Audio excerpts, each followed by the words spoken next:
Hello, everyone, and welcome back to the second episode of the podcast. I hope everyone is doing well tonight.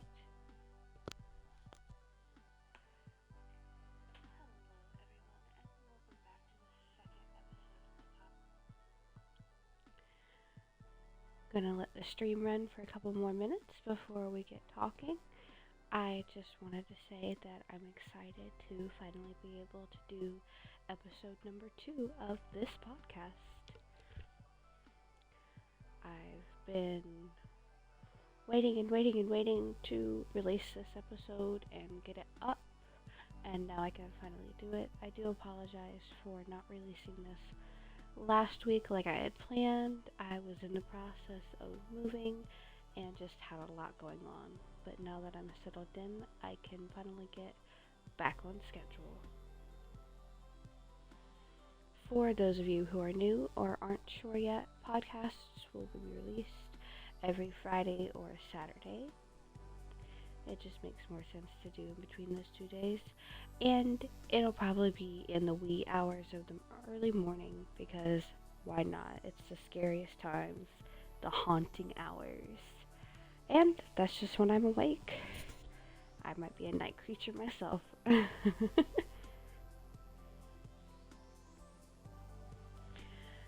Okay, so we're up and running. Volumes are good, and I have a few interesting stories for tonight. Actually, we are doing Cryptid Talk for this episode, and we're going to do my top 3 favorite cryptids of all time: the Wendigo, the Skinwalker, and the Dogman.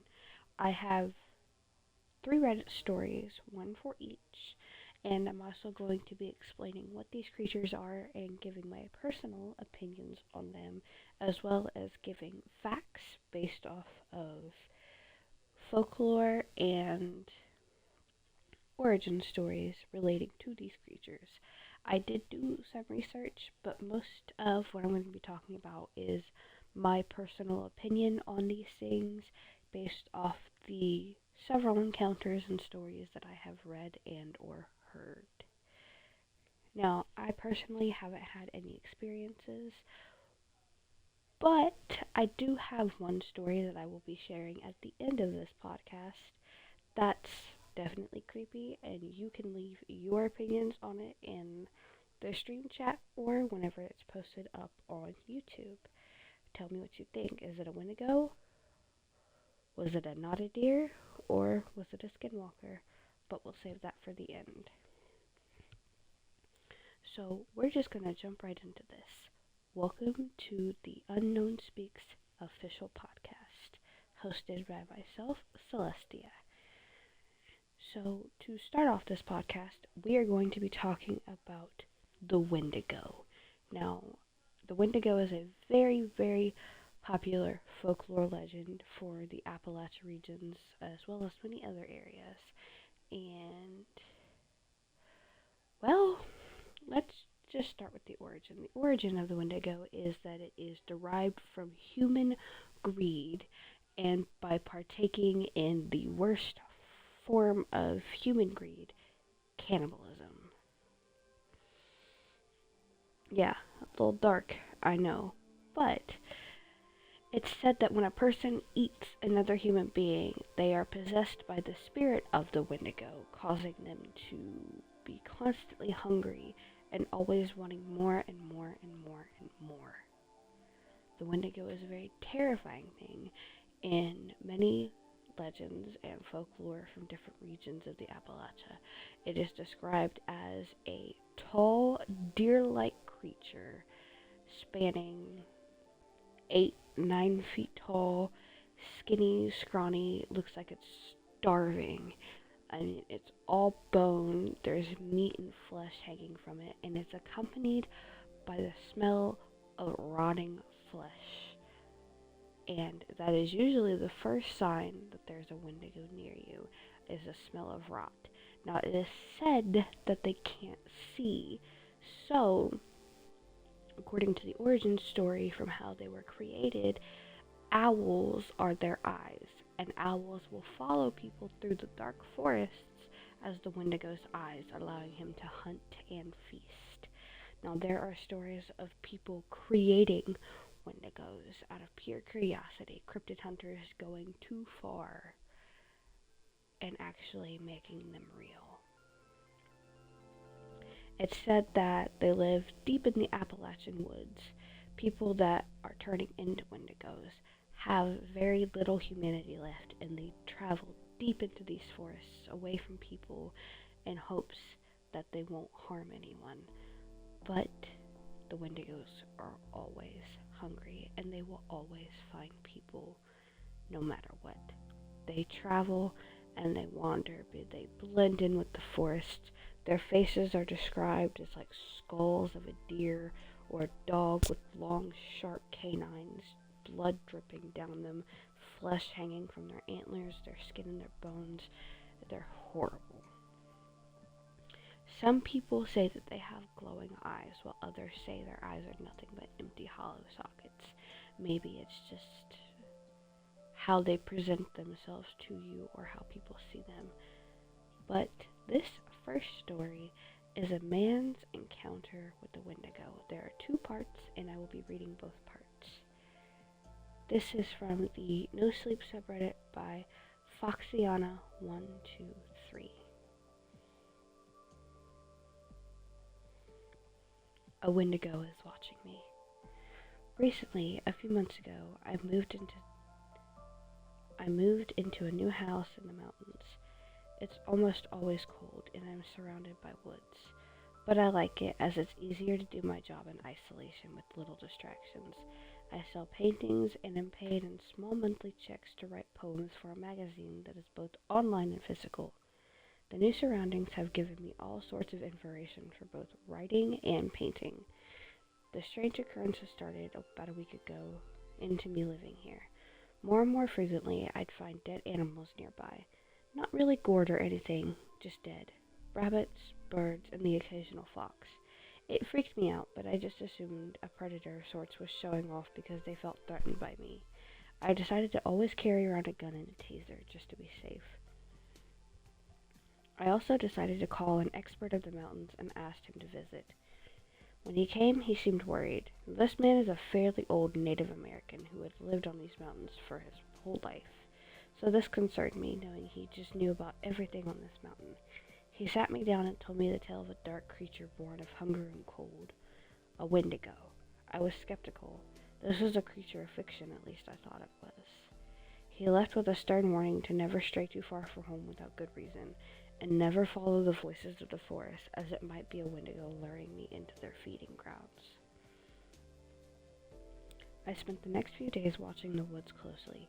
Maybe if I got a glimpse of whatever was in the woods, my mind could be put at ease. At first I saw nothing. Then I saw a swift movement along the underbrush and trees. It wasn't until the 5th day of watching I saw something clearly, standing upright with deer-like legs staring at me with pale eyes. I quickly went inside, suddenly feeling chilled to the bone. It took me a bit and some self-pumping before I could go back outside to do my painting and woodwatching. I found myself putting whatever I could see of the creature into my paintings, but I could never catch those coldness in his eyes. It fascinated me and terrified me greatly, but I couldn't stop. The creature got braver, showing more of itself as time passed. I could now confirm it had a large set of antlers, and its front limbs were not hooves like its back legs, but claws. It watched me almost curiously as I watched it. I knew then that it was most likely a Wendigo, one that decided to watch me, although I didn't dare attempt to approach it, knowing its curious nature might be as deceiving as a wolf's smile.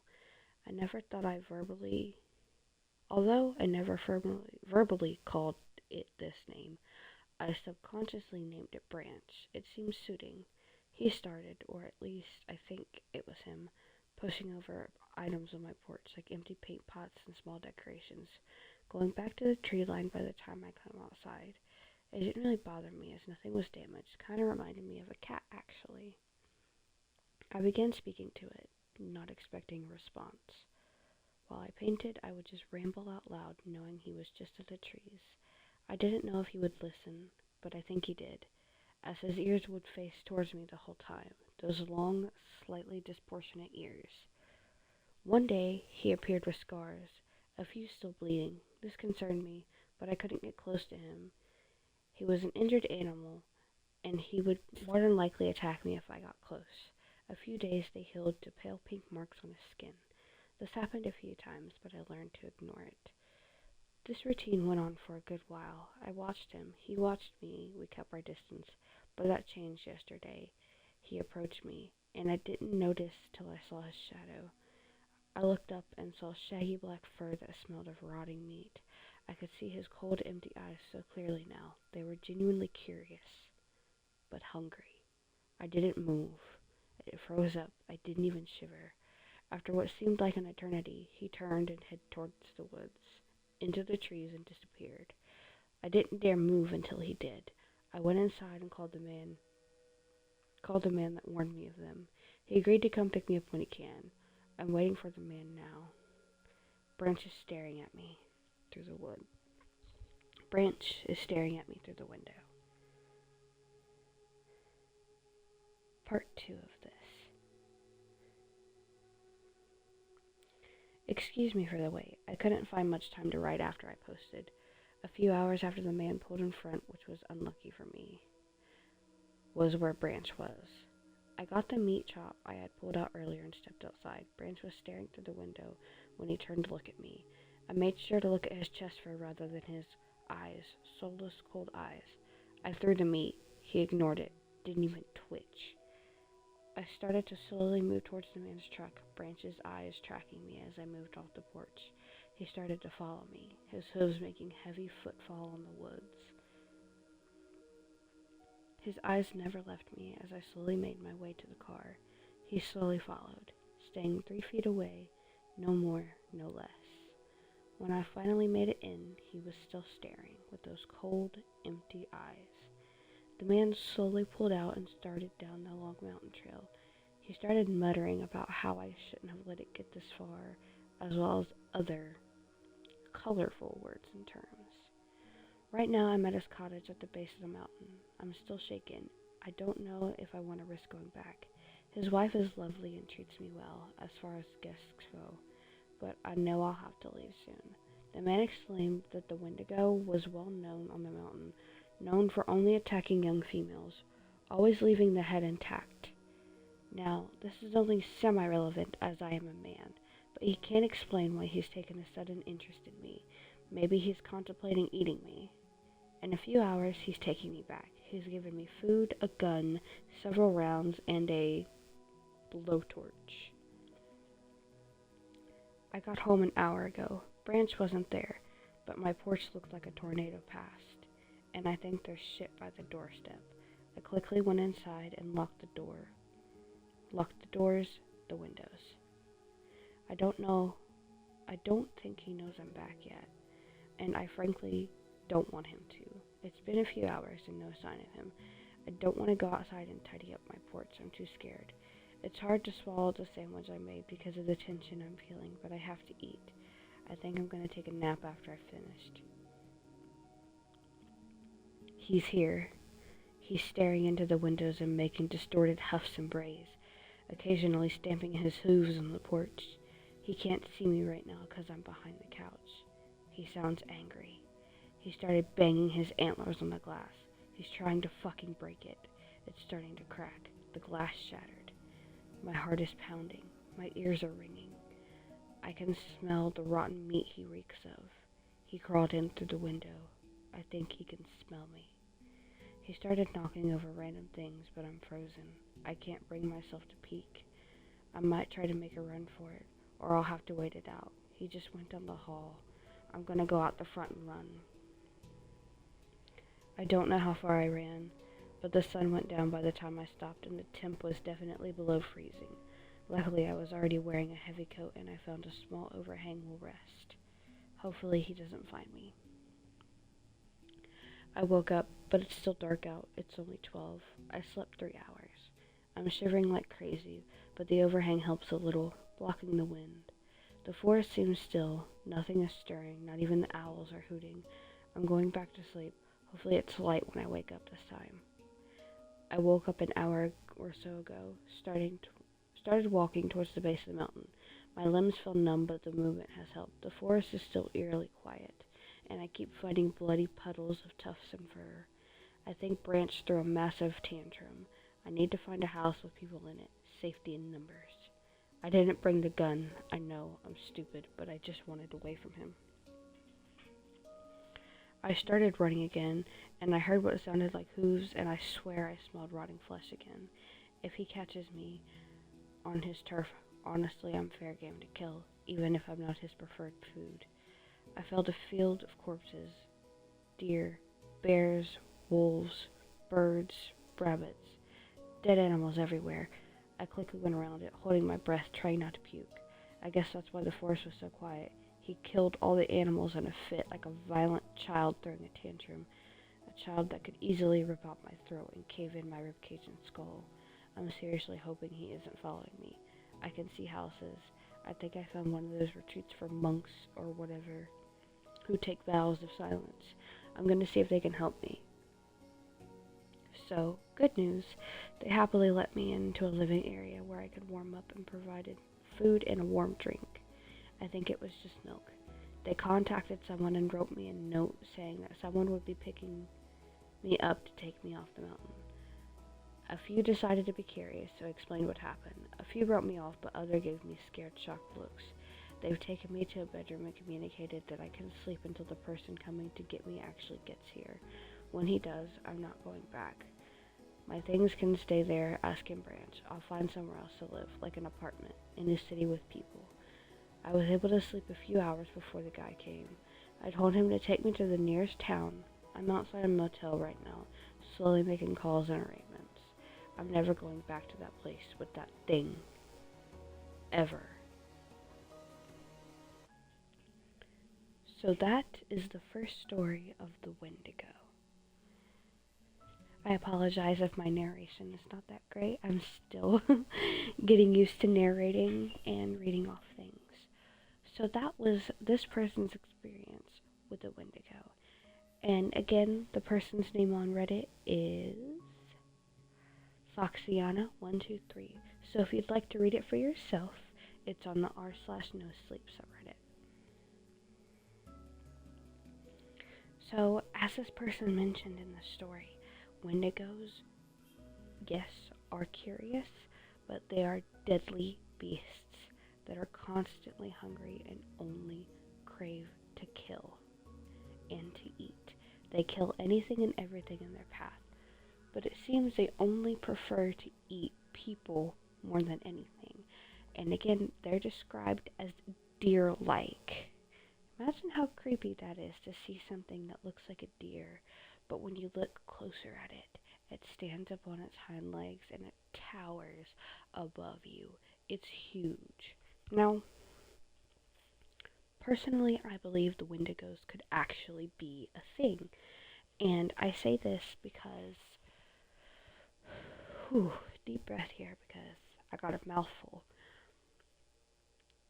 With all the Native American folklore and legends, and then so many stories that describe the same creature in different aspects, there's no way that the thousands and thousands of people that have experienced this kind of stuff are lying.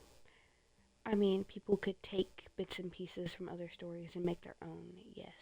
But there are some stories that are just too detailed, too specific to just be made up. Especially to be on Reddit or other stories where you can share.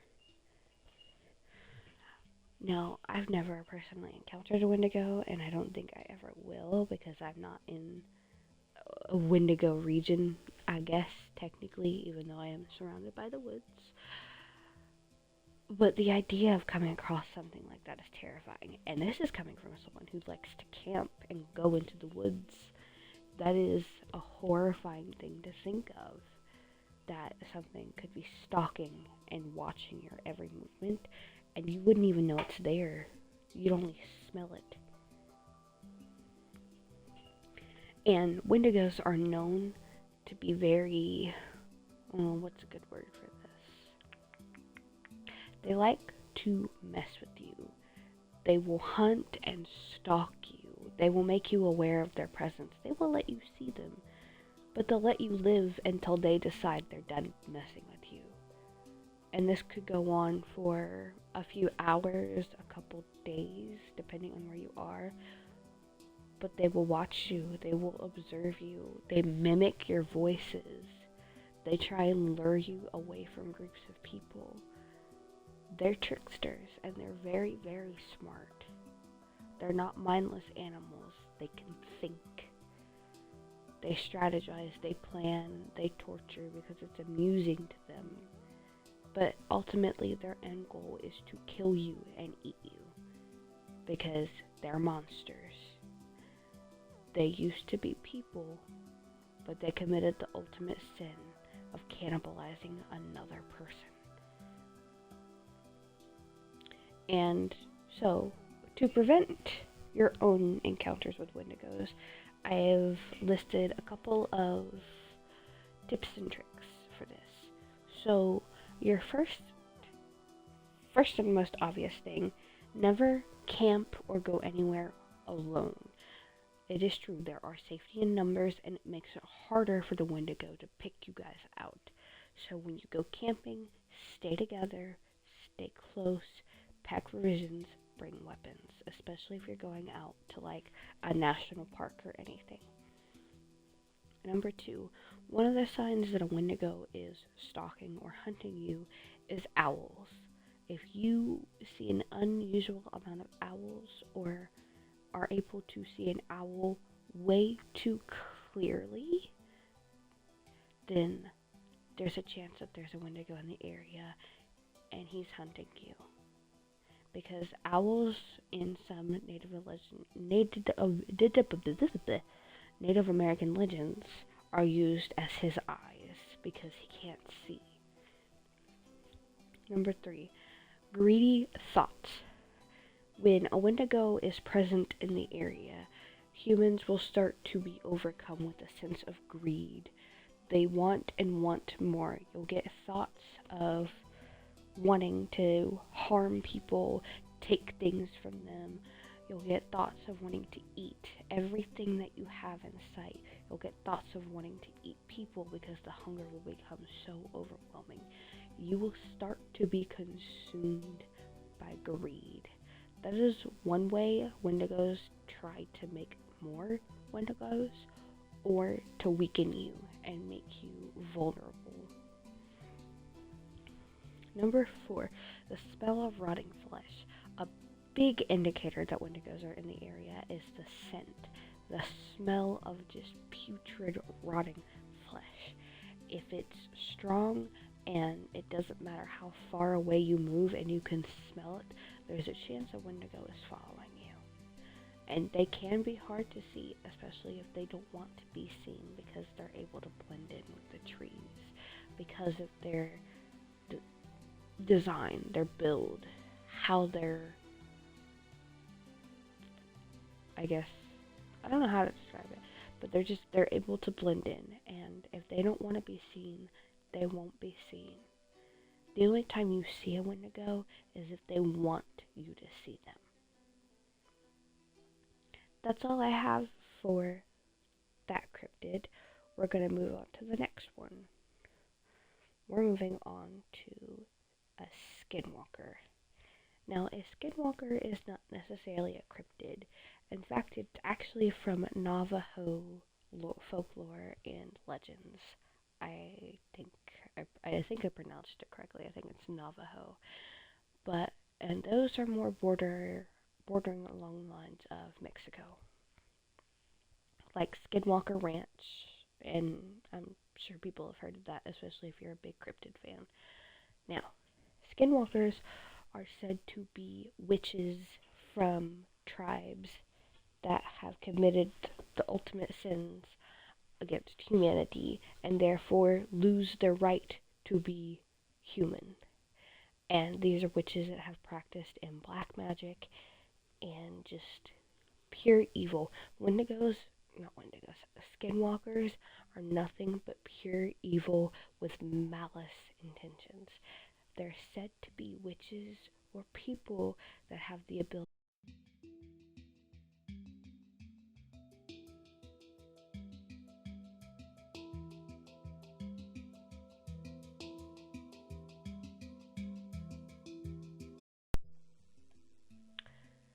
And sometimes even people lost connection there for a second. And they tend to wear the hides or pelts of animals to be able to transform into them.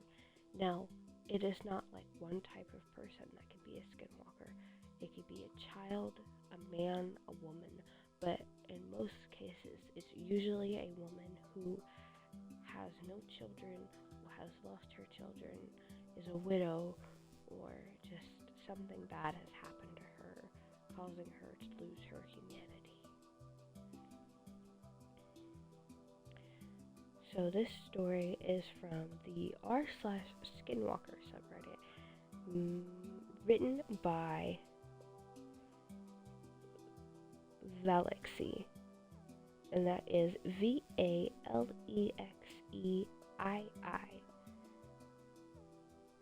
So let's go ahead and read into this.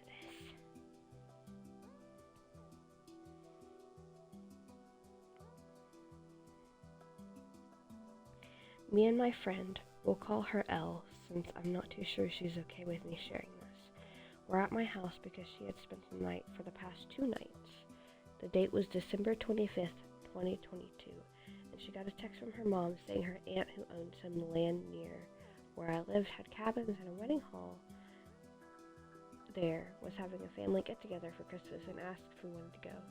Since we were just at my house board, we agreed and went. It was already pretty late in the day, around 3 p.m. I have Snapchat pictures and videos of us together, so I'm certain. Anyway, we get there and her parents and brother were going to stay over there on the property at one of the cabins, so me and my friend helped them set up their stuff in the cabin. Later on the party starts further into the property at the wedding hall, and some of her family members start showing up, so we go over there. We're having fun, eating dinner, playing with her younger cousins until it was pitch black outside. We got super tired.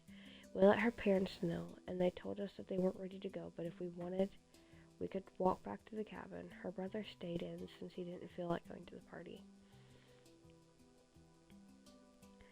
So, since we were tired, we agreed and started walking down a dirt trail to the cabins, using the flashlights on our phones. As we were walking, Elle was getting super scared and saying she didn't feel good about walking out there at night, and was getting super scared just seeing signs along the trail, mistaking it for figures. I kept trying to calm her. They're just signs. Don't worry. There's nothing out here. We're almost there. She started shaking, and just to mess with her, I started joking about skinwalkers being out to get us, and it really pissed her off, because she knew you weren't supposed to talk about them or say the name, or they would show up, as said in legends of them. I brushed it off and continued until she asked if I felt like there was something behind us, which I genuinely did feel the presence of something. It was sort of that odd feeling you get when you can just feel someone staring at you without ever seeing them.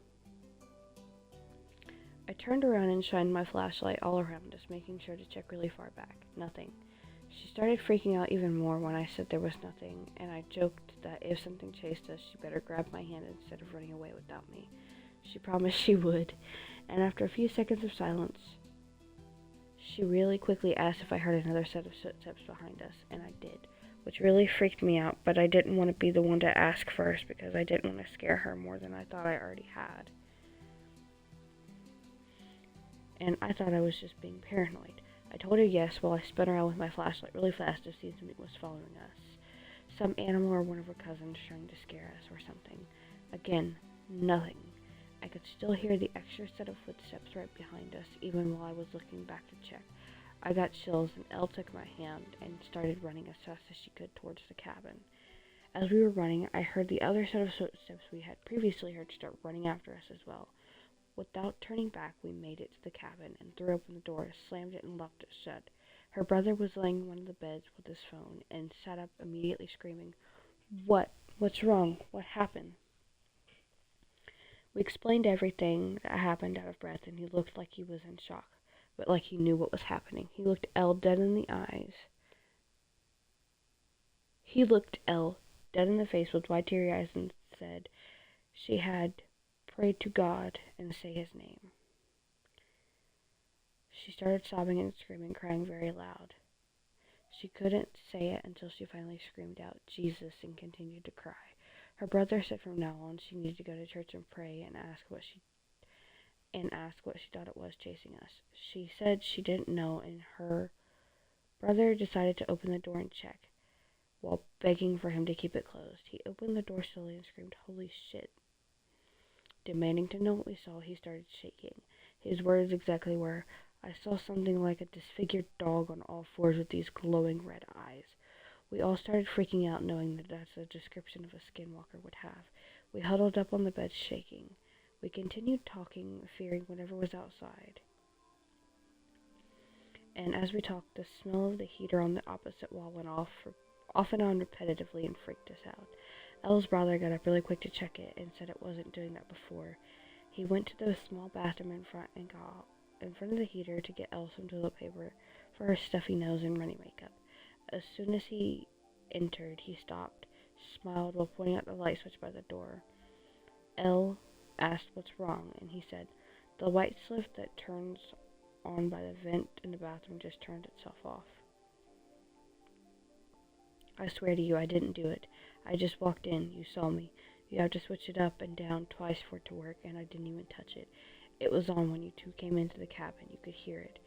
It isn't set to automatically go off and on." We freaked out some more, and then there was a knock at the door. Her brother asked if we should open it because it could be their parents, and we begged him not to, but he did anyway.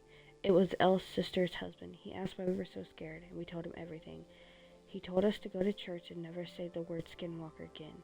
He also offered to take me and Elle back to my house, and he did. On the way back, him and Elle's sister told us to go to church and talk about their experience seeing a male spirit, which is sort of unrelated, so I will not be describing anything about it.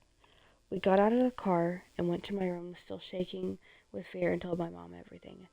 As soon as she came home, she gave us rosaries to wear along with holy water and told us she had a friend who was a medium and would talk to us the next day. The next day, we did talk to her, and she barely listened to us about what had happened to my friend, and she had an angry male spirit and a demon attached to her. My aunt had a demon trying to control her, and that my current boyfriend was toxic and I should leave him because he was too obsessed with me. She told us to never go back to the park alone together, She told us to never go to a park alone together or use an Uber to get around. She did an egg cleanse on my friend, broke it into a cup, and my friend said she could see a face in the yolk. The medium told us to throw it out into the street and never look back at it, which we did. She also told us some other things that were unrelated. My mom paid her and she left. It's been months. I still cannot get any of this out of my head. I'm still super freaked out to this day. A lot of paranormal stuff happened right after the medium, and it wasn't involving skinwalkers, so I will not include it. I would also like to mention the wedding hall had tons of deers around, and this is all in South Texas. So, I don't really know how to feel about that story. Seeing as how, I don't know, it's not the best well-written story, but I will say that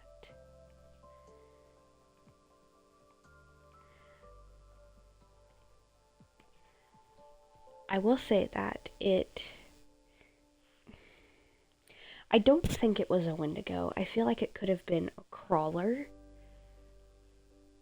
Or Wendigo skinwalker. I don't think it was a skinwalker. I believe it could have been a crawler in this story. But truth be told, most skinwalkers are described as having glowing orange eyes, not necessarily red. And yes, they can be described as dog-like creatures. But when you really think about it, a Wendigo, I keep calling it a Wendigo, a skinwalker is more aggressive and would have been a lot more confrontational than just chasing you back to a cabin. It would have let you see it much sooner than that. And the fact that it didn't try and actively attack or try and get into the building doesn't make this the most believable story, but I'm not going to discredit them. So, skinwalkers tend to be very, very much predators. They hunt just like wolves, coyotes, and just carnivorous predators. They hunt like that. They kill, they hunt, they eat. And considering that they are technically people in disguise, they're people that have lost their sense of humanity. That is a big thing with some of these cryptids that used to be people. They've lost what makes them a person, their humanity. So, I don't really have much to say about this story, and honestly, it was a little hard to read from. The details just seemed a little jumbled up. So we're going to go ahead and move on to our final cryptid of the night. And this is called a dogman. Now, I don't know anything about the dogman. I wasn't able to do much research. So we're just going to jump right into the story and you can give your own opinions about them. This is from the r/slash cryptozoology subreddit, written by Torvosaurus428. Bear dogman interaction. It's not too often one reports seeing or having indications of a cryptid with a normal animal. If they are believed to be real, however, humans can't be the only things they interact with, and not every animal out there is vulnerable. This was not a report I myself witnessed, but instead one of my grandmother told me about that my aunt later corroborated independently, so I think they're trustworthy. At the time, I'll note that there wasn't much talk of dogmen, as this was around a decade before the infamous song came out. Though there was talk of wolves or werewolf-like monsters in Appalachia for a long time, so my aunt and grandmother just always called it that wolf thing/creature. For a little background, my grandparents' currently aunt's home is in the backwoods of western Grayson County, Virginia, which is to this day still sparsely populated outside one of our two large towns of the east side, and back then it was even less so. Extremely thick forest with hilly terrain in all directions. You have to get on a dirt path and follow it for about half a mile to get to a gravel-covered side road, and then follow it for about 30 minutes to reach a very small town just across the northern Carolina border. If you go a short ways north, you'll find yourself at the Blue Ridge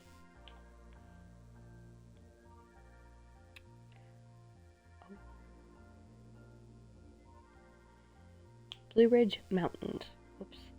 You'll find yourself at the Blue Ridge Mountains and parkway that lead up into the Appalachian property. The forest is mostly low-lying shrubs up to around 4 feet high with pine, and lots of black oak trees making up a canopy. There is a very clear stream about 30 yards from the house, which has fish frequently. My father had graduated from college and was going through the Air Force, so he had already moved out. My grandfather, although he was old and was retired, liked to remain busy, so he worked at his old job as an electrician in a power coal company. This was relevant as this left my only aunt, 17 years old, and grandmother at the house. As I said, there's typically a lot of wildlife in the area. A typical morning for my grandmother was making breakfast and sitting out on her porch watching deer and rabbits eat out of the shrubs. Sometimes she would see or hear a bobcat, fox, or coyote, and on one occasion a mountain lion came in and strolled right past the house. One animal she was familiar with in the area was a black bear, who would be recognized by folks at the park from a white patch on his chest and a hole in his left ear. My grandmother nicknamed him Captain because of the habit of sitting on his haunches and reaching up with his paws to pick apples and motioning like he was saluting. Captain was a very big black bear, but wasn't aggressive unless tested. He seemed to have an agreement with my grandmother and grandfather that if they left him alone, he would leave them alone.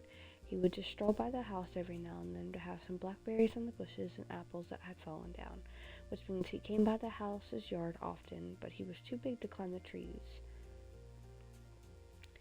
My grandfather estimated that he was around 500 to 600 pound range and roughly 6 feet tall, as my grandfather once measured some scratch marks he left on a tree.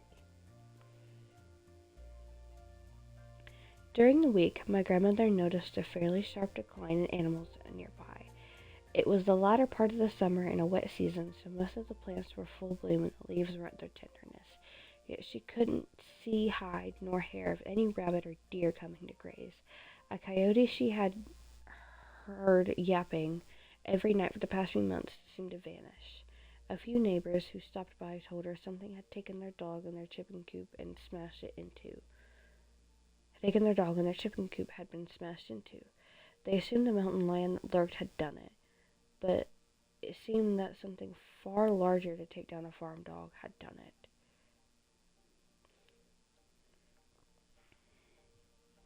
They checked around but couldn't find anything. The next night, my grandmother woke up by my aunt, who told her she heard something banging outside.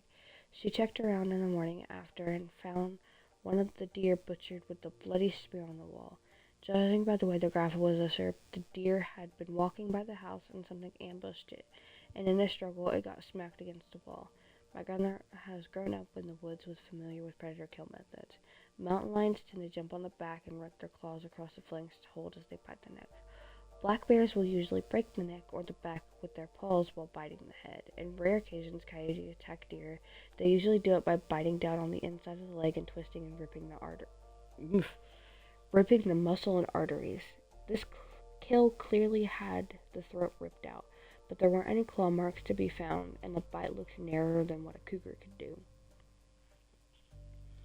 After disposing of the carcass, the next few nights were relatively uneventful, except for the fact that several times my aunt or grandma would be woken up by something in the middle of the night. Now, in these woods, you can hear a pin drop if it's close enough, and at some points they swear they heard an animal making that panting noise directly outside the wall.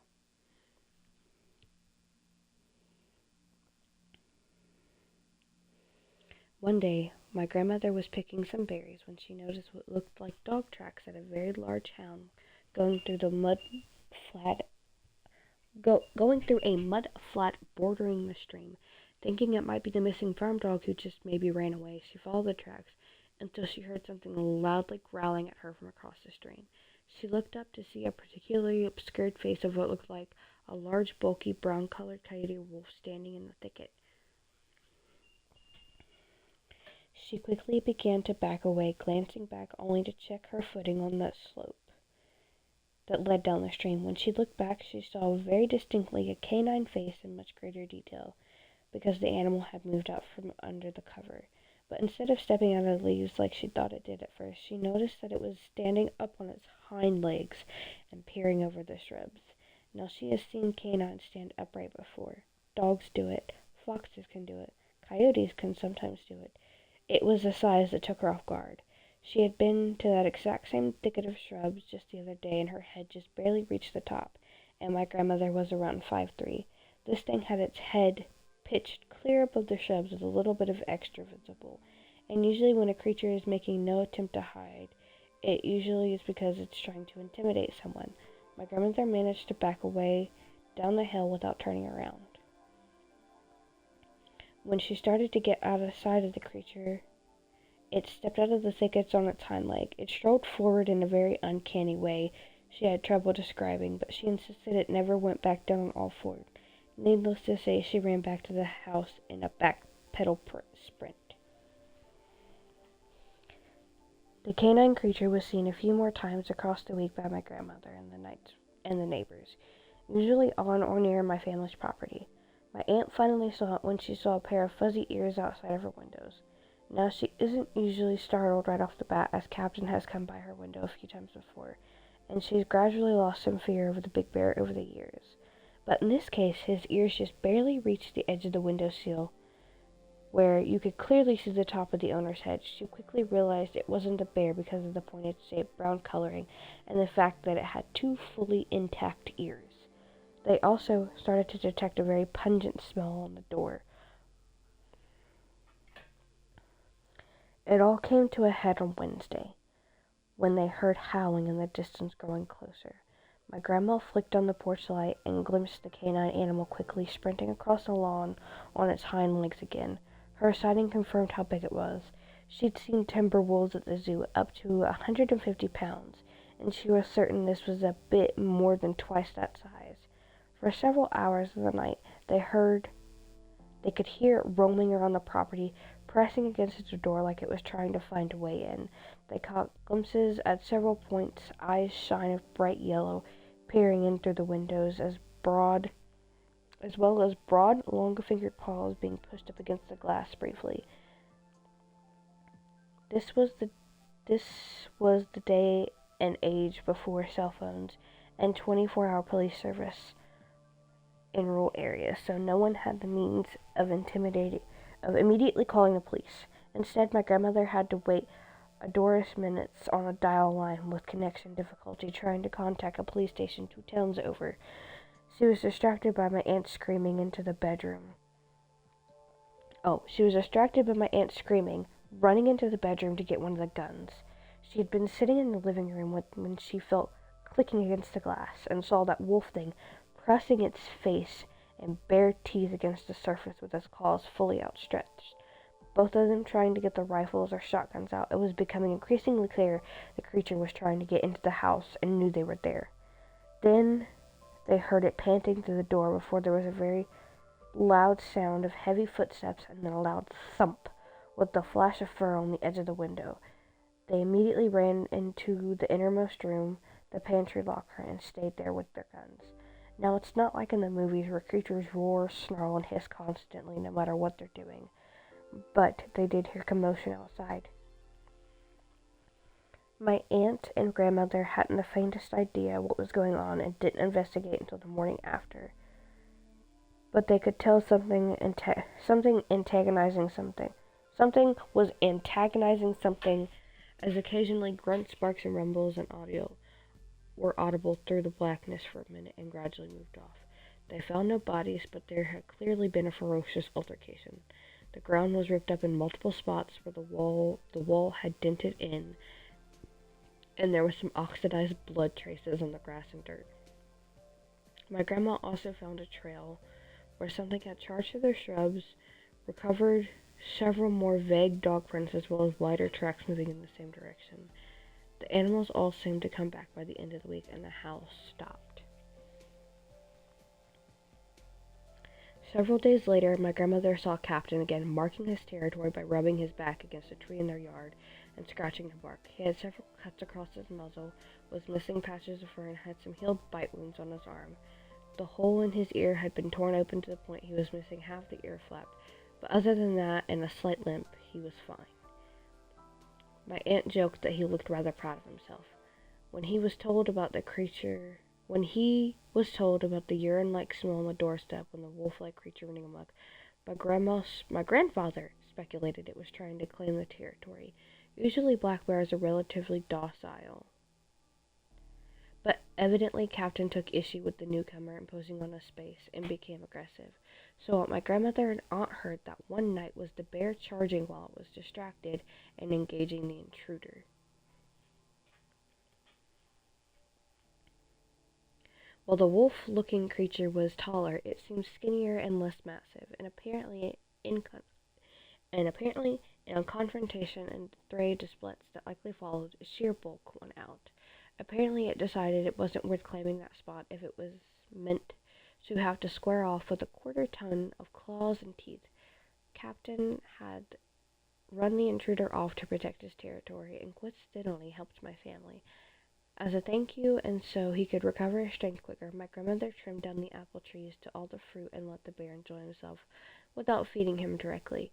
Winter would be in a few months, and she wanted to fatten him up so he could stick around for next year, just in case, as she puts it. The forest will always have a boss, and it's better to have one who's not interested in eating you. Decades have gone by, and while both my grandparents and Captain have passed, the dogman creature never returned. There have been about 3 black bears who have moved into Captain's place since, and each have grown about as big as he is. Thankfully, they seem to be big enough to ward off any large canine creatures. See, this is probably one of my favorite stories. The idea that a cryptid such as a dogman is terrifying, but the fact that a black bear is enough to keep them away is good enough for me. I live in an area where black bears are not common, but they still live here. Makes me feel safer because that just means there's no wild dogman cryptids running around. Oh god, that sounds terrifying. I'm just picturing the creature like with its face smashed up against the glass, baring its teeth and just oh god, that would be terrifying. Alright, as promised, I'm going to share my personal story with what I believe to be a cryptid. Now, I'm not going to reveal my identity, so I'm going to use fake names in this. So, a few years ago, was about whenever I was in 6th grade, and we lived out in a rural part of Ohio, about a good 10, 15, maybe 20 miles from people. And we didn't have Wi-Fi, we didn't have, TV or cable or anything like that set up yet. The good old-fashioned DVDs, VCRs, all that kind of fun shit. So, my favorite movie at the time was Bambi, and deer were very local in the area. So I decided one day, it was middle of summer, I was bored, so I wanted to go for a walk in the woods to try and find some deer. So I did. I walked across the back side of our yard, and now there's a fence on both sides that separate the house and the woods. So I had to walk across a cow pasture to get there. So I walk across the cow pasture and jump the fence, walking into the woods. And as I'm walking, I don't go very far, but I go far enough to where I can't see the house anymore. And I spot a group of deer in a small clearing. And I just kind of watch, and I notice off to the side there is a very, very, very large buck. I mean, bigger than most bucks you would normally see. Its antlers were wider than the fucking span of its body. Like, it was huge. And it just kind of seemed off. Like, there was just something wrong with it. And I noticed it was staring at me, so I just assumed that it was getting territorial. So I started to leave. And as I was leaving, I started to hear the crunch of branches and, leaves behind me. So I assumed that maybe there was a predator, like a coyote or something, following me. So I turned around and just maybe 20, 25 feet back, I see the buck. So I'm like, oh shit, maybe I'm in its territory. Now, bucks aren't normally territorial. Like, they're not gonna follow you if you're leaving. So that was a little off-putting, but I didn't think anything of it. I decided I'm gonna go home. I'm not about to get impaled by a deer. So as I exit the woods and I'm walking across the cow pasture, I look back and I see the buck standing along the edge of the forest line, staring at me. And I can very clearly see it, but it's not leaving the forest. So I'm thinking, okay, maybe it just wanted to see if I was gonna circle back or anything. Maybe it was just making sure I was leaving. So I don't think anything of it. I didn't tell anybody because I thought it was just a deer being stupidly curious. Fast forward to later that night, I hear scraping along the outside of my window. And it woke me up.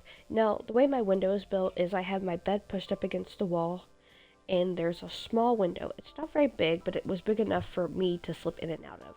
And the glass slid open. I look out, and I see the buck, banging its antlers against the side of the house. And it's, starting to slam its head repeatedly into the side of the house, and it's like taking its front hooves and like pawing at the wall. I'm like, okay, this is not okay. I'm getting freaked the fuck out.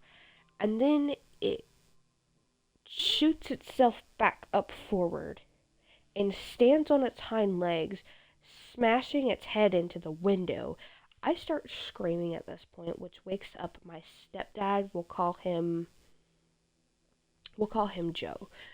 Joe comes bursting into my room asking me why the hell I'm screaming, and he sees this deer slamming its antlers into the glass, which eventually that glass pane just falls through, and the deer starts trying to climb in, and it's like just bellowing. It's letting out these like ear piercing screams as it's trying to get in through the window, and it's freaking me out.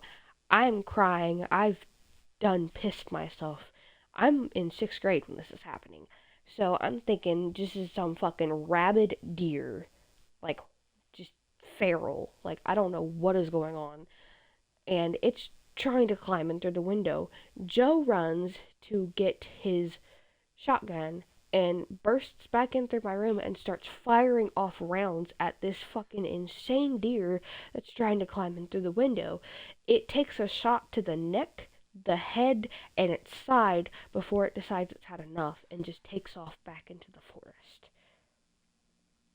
And there are just scratch marks all alongside of the house. The window pane is busted. There's a piece of its antler stuck into the side of the fucking wall from where it tried to climb in. Deer don't act like that. Deer don't do that. That is terrifying to think about. Now, here's the real kicker. A few months later, my stepdad Joe passes away in a four-wheeler accident. And where we live in the middle of nowhere, they weren't able to get to him on time. But here's where it gets creepy. When they found his body, part of him had been eaten. He was missing pieces of his skin, and his arm had been chewed off. Like his wrist up to his elbow had been chewed off and gone. And they thought maybe a pack of coyotes or something had got to him. No, the only animal prints they found were deer hooves. They found abnormally large deer hooves. And from the autopsy they did, he was still alive when whatever this deer thing was eating him. He'd never died on impact. He was paralyzed. It had paralyzed him. But the creature is what ultimately killed him from blood loss. It had literally eaten away at his face, his arm, and his ribcage. Now that's just my personal experience with this. And that wasn't what was released into the news about it. There was an actual article about the four-wheeler crash, but it failed to mention the fact that he was eaten alive. It just said he died of blood loss on the scene after being paralyzed. Now take that story for what you will. I've told this story countless times before, but to this day, I still think it was that same fucking deer creature coming back for revenge on his ass. I know damn well that's what it was. Whew. I get chills every time I tell that story. It is terrifying to think about. I do not live in that area anymore. I live at least a good 50 miles off from that, thank God. And I live in a town, so screw living out in the buttfuck middle of nowhere. But yeah, cryptids and the paranormal are such interesting things to think about. And when you read all these stories people tell, it honestly gives you goosebumps, gives you chills to think that there are things like this out in the woods just wandering around waiting for their next meal. And who knows, you might unfortunately be its next meal. You never know. That's why you always gotta practice safety and always have people with you when you go out. Animals are a great companion, especially if you're going into the woods, because they're able to sense that stuff before you can. But I think that will conclude this podcast episode. I hope you enjoyed it. I will come up with something new for us to enjoy and discuss for the next podcast. I actually want to try and get viewer submitted stories.